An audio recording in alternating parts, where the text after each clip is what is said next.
Selamat pagi Bapak Ibu dan Saudaraku, semoga pagi hari ini kita semua sudah bangun dengan sehat dan telah siap untuk melanjutkan aktivitas kita di hari ini. Dari mimbar Manna Klasis hari ini, saya rindu sekali kita bersama-sama merenungkan firman Tuhan. Dari Imamat pasal 25 ayat 25 sampai ayat yang ke-28. Sebelumnya mari kita berdoa. Bapa Surgawi, kami datang kepadamu di pagi hari ini dengan rasa syukur dan penuh sukacita. Oleh karena kemurahan hati Tuhan telah menyertai kami semua, sehingga pagi hari ini kami sudah bangun dan telah siap untuk melanjutkan aktivitas, tugas, panggilan, dan tanggung jawab kami masing-masing.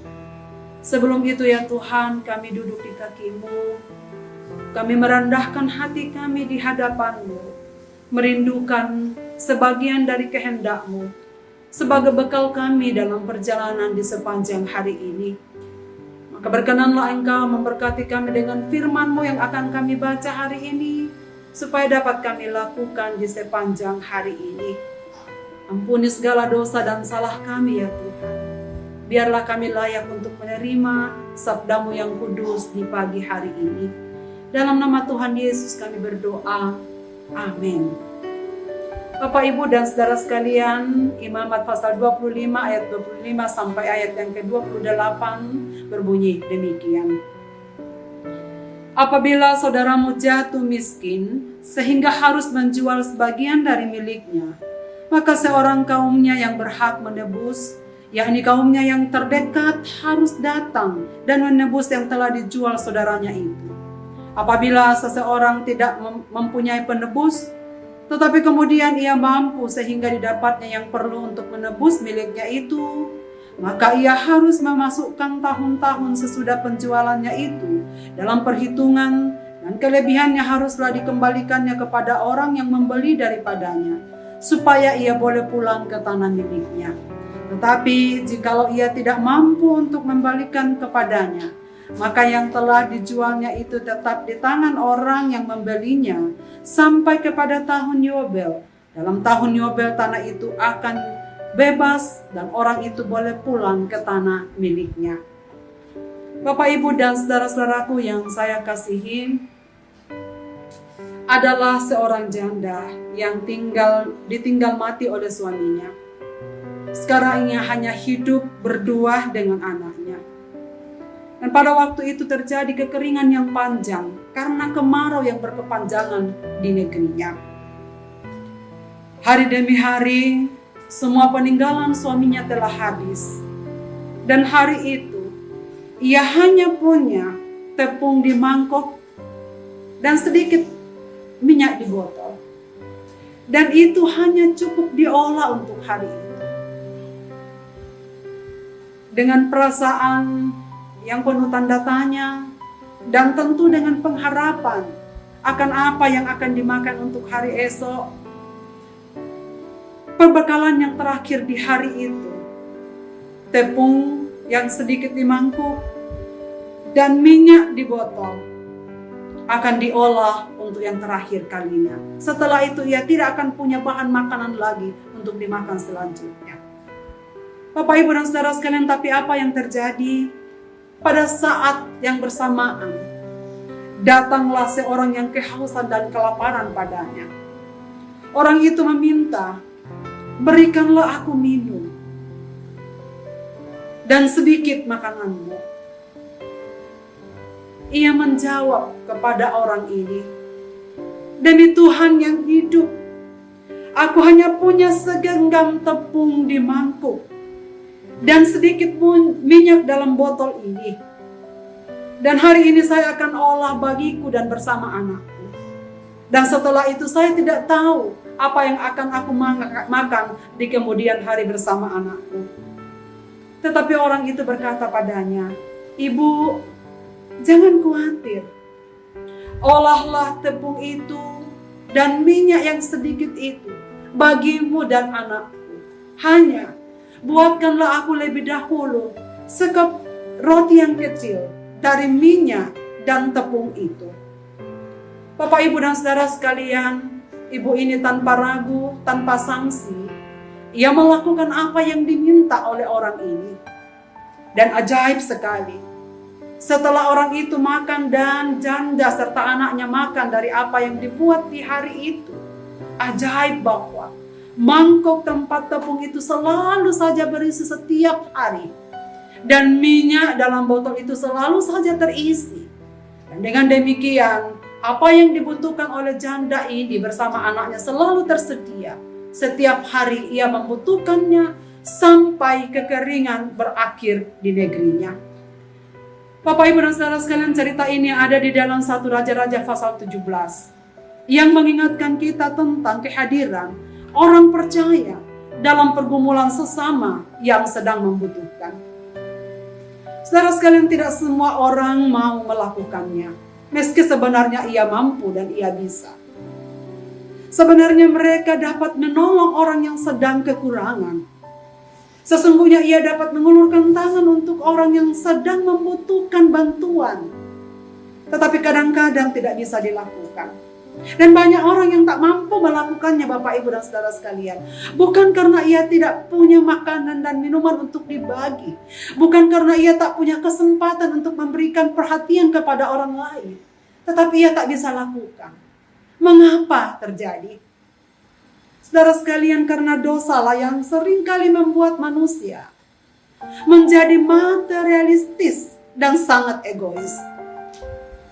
Hal ini menyebabkan kita kehilangan kepekaan untuk berbelas kasihan kepada orang miskin dan memberikan pertolongan kepada orang yang sedang meminta pertolongan. Saudara sekalian, dosalah yang menyebabkan kita lebih suka untuk menerima dan sangat lebih berbahagia dan lebih mudah untuk menadahkan tangan kita daripada menelungkupkan tangan kita bagi orang lain. Memberikan dan mengulurkan tangan kita untuk membantu orang-orang yang sedang berkekurangan. Saudara sekalian, sebab sesungguhnya selalu saja ada orang-orang yang membutuhkan bantuan di sekitar hidup kita. Dan kita lupa bahwa sesungguhnya Tuhan memberkati kita. Tuhan menghadirkan kita dalam situasi itu supaya kita dapat memberikan bantuan kepada mereka yang membutuhkan. Saudara sekalian, itulah sebabnya dalam perikop bacaan yang kita baca hari ini adalah peringatan yang dibuat oleh Tuhan, aturan yang diperintahkan oleh Tuhan untuk mengatur kehidupan orang-orang Israel, supaya pada waktunya ada saat harus memberi, ada harus untuk mengulurkan tangan bagi orang-orang yang membutuhkan.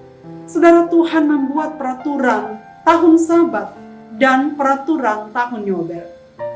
Penerapan tahun Sabat dirayakan setiap hari ke-7 dengan aturan semua tidak boleh menggarap tanah dan ladang milik mereka. Hal ini dimaksudkan supaya meringankan para pekerja, meringankan beban para budak. Dan selain untuk mengusahakan kesuburan tanah, tetapi juga pada tahun Sabat, semua orang yang punya hutang dibebaskan. Orang-orang miskin yang tak mampu membayar utangnya, semua akan dibebaskan pada tahun Sabat. Kemudian tahun Yobel diperingati setiap tahun ke-50. Tujuannya adalah untuk memelihara kehidupan mereka yang mengalami kekurangan secara ekonomi. Mereka yang terpaksa menjual tanah warisannya. Mereka yang terpaksa menjual kemerdekaannya sebagai manusia dan bersedia menjadi budak akan menerimanya kembali pada hari pembebasan, pada tahun Yobel yang dirayakan setiap tahun ke-50 itu. Hal ini diperintahkan oleh Tuhan supaya semua umat Tuhan dapat melakukannya. Menjadi kewajiban dari tahun ke tahun sesuai dengan saatnya. Pada saat peringatan tahun Sabat dan tahun Yobel tetap harus dilaksanakan. Saudara sekalian, perintah ini diberikan supaya kita mengingat kewajiban kita terhadap mereka yang lemah. Mereka yang membutuhkan pertolongan, tidak selalu dalam bentuk materi barangkali, tetapi bagi setiap orang yang mengalami pergumulan, Tuhan mengutus kita untuk hadir di dalamnya. Kehadiran kita, apakah dalam bentuk harta atau materi? Apakah bentuk perhatian? Apakah bentuk topangan? Apakah bentuk doa? Yang jelasnya bahwa Tuhan meminta kita untuk hadir dalam pergumulan sesama kita. Saudara sekalian, kalau kita mengingat janda miskin di Sarfat yang memberikan teladan bahwa ternyata siapa yang rela menolong dalam kekurangannya tidak akan pernah mengalami kekurangan. Diberkatilah mereka yang murah hati dan yang penuh belas kasihan. Saudara sekalian, kita yang hidup pada masa kini, sesungguhnya tahun Sabat, tahun Yobel itu telah disempurnakan Kristus bagi kita dengan memberikan hukum yang baru, bahwa penebusan yang Ia kerjakan bagi kita hendaknya juga menjadi tugas tanggung jawab dan kewajiban kita untuk bisa hadir dalam pergumulan sesama kita. Setiap waktu pada waktu Tuhan berikan kesempatan dan kita memiliki kepekaan untuk mengulurkan tangan bagi orang-orang yang membutuhkannya. Saudara sekalian, mari kita melanjutkan kehidupan kita di hari ini. Mari kita bertanya kepada Tuhan, kepada siapakah Tuhan akan mengutus kita untuk hari ini, supaya melalui kehadiran saya, orang lain dapat merasakan kehadiran Tuhan. Gerakkan hatiku ya Tuhan, gerakkan tanganku, gerakkan kakiku untuk melangkah bagi kepentingan, kebutuhan sesama yang sedang dalam pergumulan di hari ini. Selamat beraktivitas saudara sekalian. Tuhan Yesus memberkati kita dengan firman ini. Mari kita berdoa. Bapa, terima kasih banyak untuk firman-Mu di hari ini. Jadikanlah kami sebagai janda Sarfat yang hadir dalam pergumulan sesama kami di masa-masa yang sulit seperti sekarang ini. Mungkin ada di sekitar kami yang hari ini Tuhan sediakan untuk kami mengulurkan tangan. Tolonglah kami ya Tuhan, gerakkan hati kami, gerakkan langkah kami. Buatlah tangan kami terulur bagi mereka yang membutuhkan. Dan berikanlah kami kepekaan, supaya dalam pergumulan sesama kami hadir di sana. Bapa di dalam sorga, kami menyerahkan seluruh kegiatan dan aktivitas kami di hari ini, bersama seisi rumah tangga kami. Anak-anak kami yang akan belajar dari rumah, dan umat-umat-Mu akan mengerjakan tugas-tugas pekerjaan dari rumah. Dan mungkin ada yang harus beraktivitas di luar rumah, yang sudah mulai mengerjakan tugas-tugas rutin mereka di masa-masa yang sulit ini.